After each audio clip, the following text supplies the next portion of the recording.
Welcome to DJ Brawler.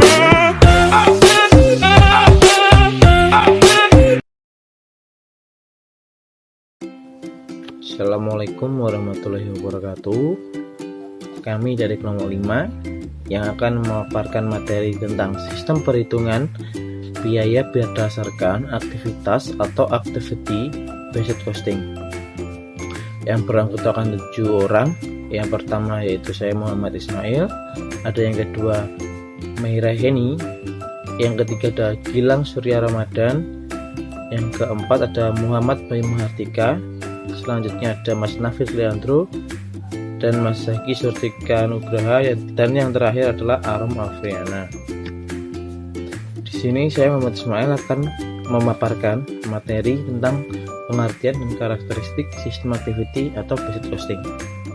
Di sini saya akan menjelaskan 2 poin teman-teman yang sangat penting, yaitu ada poin yang pertama adalah sistem perhitungan biaya berbasis aktivitas adalah suatu sistem perhitungan biaya yang didasarkan pada aktivitas-aktivitas yang dilakukan untuk memproduksi suatu produk.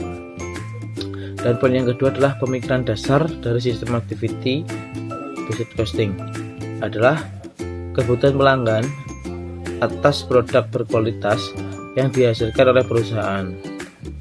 Dan untuk menunjang menghasilkan produk tersebut, perusahaan melakukan beraktivitas yang mana proses aktivitas tersebut memerlukan sumber daya seperti bahan, tenaga kerja, mesin, terus ada yang namanya peralatan, teknologi, dan sebagainya. Oke, saya Muhammad Ismail dan akan dilanjutkan dengan rekan saya. Terima kasih. Selanjutnya, hierarki biaya dan pemicu biaya. Terdapat 4 tingkatan utama atas aktivitas yang digunakan pada sistem ini. Yang pertama, aktivitas tingkat unit.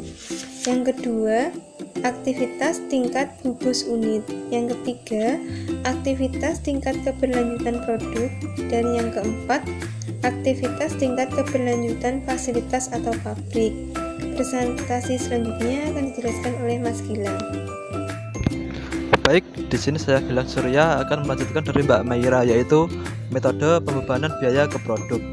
Yang pertama adalah metode penelusuran langsung, yaitu dasar pembebanan biaya langsung ke dalam objek biaya adalah penelusuran biaya atau cost tracking, di mana biaya yang sangat mudah untuk ditelusuri adalah biaya untuk sumber daya yang hanya dikonsumsi oleh objek biaya yang bersangkutan. Yang kedua adalah metode penelusuran pemicu. Pemicu biaya atau cost driver merupakan setiap aktivitas yang menyebabkan suatu biaya akhirnya dikeluarkan. Terdapat 2 pemicu biaya, yaitu pemicu sumber daya dan pemicu aktivitas. Yang ketiga adalah metode alokasi. Tujuan dari penggunaan metode alokasi adalah untuk membebankan biaya sumber daya yang dikonsumsi bersama-sama oleh beberapa objek biaya. Terima kasih Mas Gilang. Saya akan melanjutkan presentasi materi selanjutnya, yaitu pembebanan biaya overhead pabrik ke produk. Untuk pembebanan biaya overhead pabrik dengan sistem activity based costing dilalui 2 tahapan, yaitu tahap pertama, biaya overhead pabrik dibebankan ke aktivitas-aktivitas sementara. Untuk tahap kedua, yaitu membebankan sejumlah biaya aktivitas ke produk. Dan hal ini menunjukkan bahwa perhitungan biaya produk yang pertama kali dilakukan adalah membebankan biaya sumber daya ke sejumlah aktivitas dan selanjutnya ke masing-masing produk. Untuk slide selanjutnya akan disampaikan oleh Mas Nafis Leandro. Terima kasih. Assalamualaikum warahmatullahi wabarakatuh. Baik, saya Nafis Leandro akan melanjutkan presentasi dari Mas Dika tentang implementasi sistem activity based costing. Adapun langkah-langkah dalam pembebanan biaya overhead pabrik ke masing-masing produk dengan sistem activity based costing itu ada 8. Yang pertama, mengidentifikasi aktivitas dan pemicu aktivitas. Yang kedua, mengidentifikasi sumber daya, biaya sumber daya, dan pemicu biaya sumber daya. Yang ketiga, mengumpulkan data kapasitas pemicu biaya. Yang keempat, membebankan biaya sumber daya ke aktivitas. Yang kelima, membebankan biaya aktivitas pendukung ke aktivitas utama. Yang keenam, mengklarifikasikan aktivitas berdasarkan tingkat aktivitas dan pemicu aktivitas.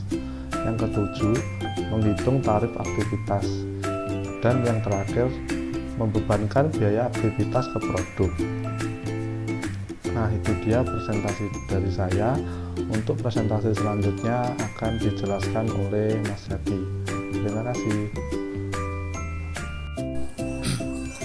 Baik, selanjutnya saya Zaki yang akan menyampaikan materi tentang keunggulan sistem activity based costing.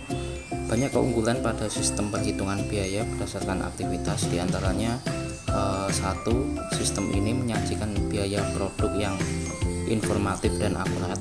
Kenapa bisa lebih akurat? Karena informasi yang didapat lebih menyeluruh tentang aktivitas yang dilakukan oleh perusahaan untuk menghasilkan produk, sehingga hal itu akan meningkatkan kualitas pengambilan keputusan terkait harga jual, lini produk, pasar, dan pelanggan. Yang kedua, sistem activity based costing fokus pada aktivitas-aktivitas bisnis, sehingga ada kalanya perusahaan harus menghilangkan aktivitas-aktivitas yang tidak memberikan nilai tambah atas suatu produk melalui program pengurangan biaya secara berkesinambungan. Sebenarnya dengan metode ini, manajemen dapat mengidentifikasi area mana yang dilakukan penghematan dan pengurangan biaya. Jadi dapat melacak proses dan kegiatan yang potensial untuk disederhanakan. Yang ketiga, sistem ini membantu manajemen mengakses informasi-informasi terkait biaya-biaya yang relevan dalam mengambil keputusan bisnis, menyediakan manajemen sebuah alat untuk memahami bagaimana biaya muncul dan bagaimana mengelolanya.